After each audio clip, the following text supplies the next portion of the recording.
కరెక్ట్గా ఒక ఏడాదిన్నర క్రితం ఒక వ్యక్తి రాష్ట్రంలో ఒక వర్గాన్ని పోలరైజ్ చేద్దామని చూశాడు.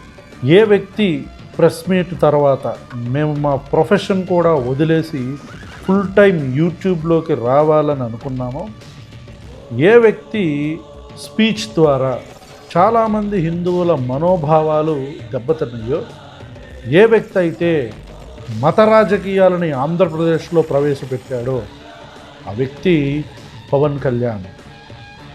జరిగిన సందర్భం తిరుపతి లడ్డు గీ అడల్ట్రేషన్. ఈరోజు పెను సంచలనాత్మకమైన ఎస్ఐటి ఛార్జ్ షీట్ కోర్టులో ఫైల్ చేసింది. Final charge sheet. Pawan Kalyan గారు, you're exposed. The video is in Galam. Watch it now.